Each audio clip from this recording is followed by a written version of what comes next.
चावल दिएको भन्छु त्यसै सानो हाल्यो एउटा सानो हाल्छु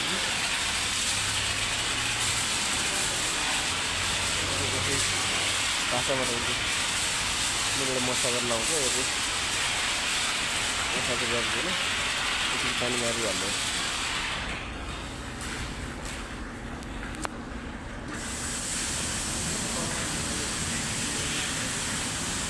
माछ त यति हुन्छ योको गाडीमा यो के अरे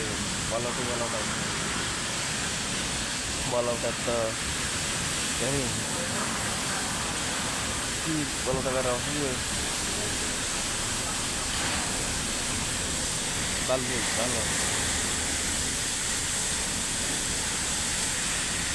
त्यसरी हुन्छ गाडी यस्तो त काम मेरो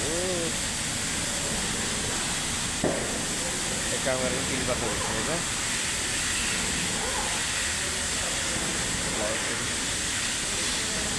धेरै दिन्छन्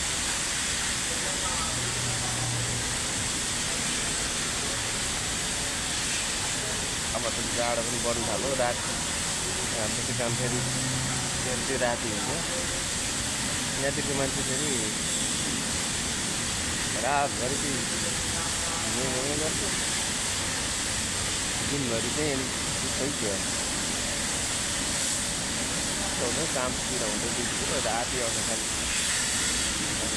गाडी भुलाइदैन अब यो ठन्डी महिनामा चाहिँ गाह्रो हुन्छ घाम लाग्यो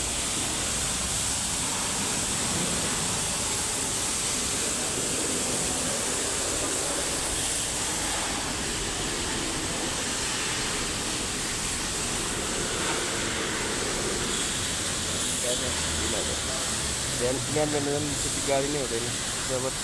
तपाईँको 6 बजे भनेको चाहिँ गाडीको लाइन लाग्छ मान्छे पनि त्यतिकै हुन्छ यतिखेर चाहिँ कसैले चिरा होला त्यो चिरा होला मान्छे हुँदैन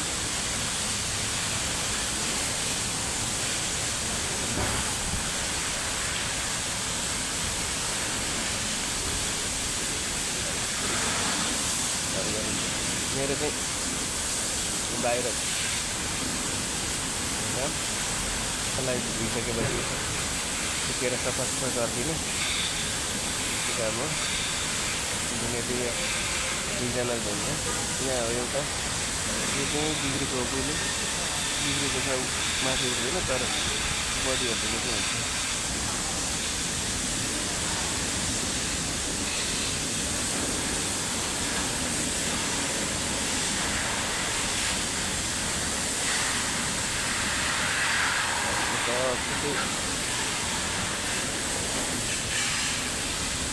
नेपालबाट चाहिँ हाम्रो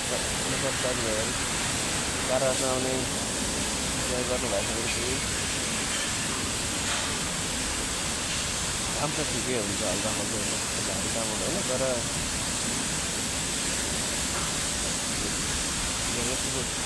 कारामा काम चाहिँ राति हुन्छ 3 टाइम हुन्छ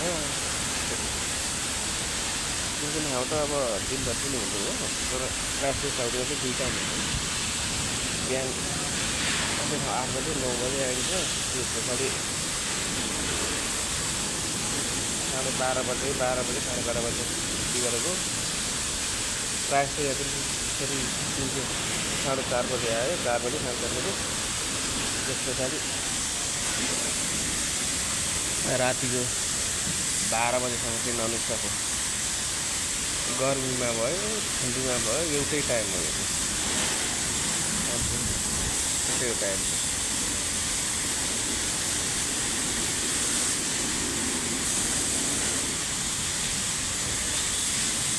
त्यस्तै भारी काम चाहिँ हुँदैन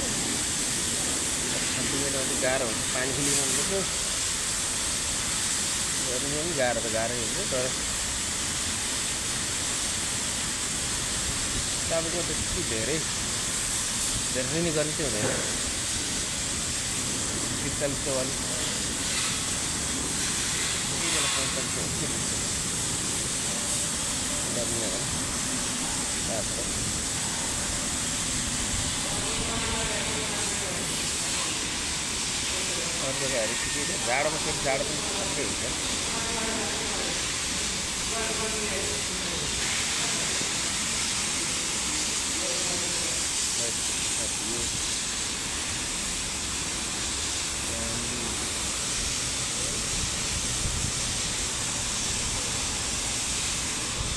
यसरी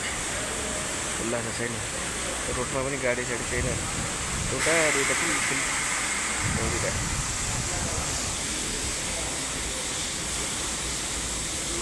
पानी चाहिँ यसो नजिकै हाम्रो कामन ठाउँ छ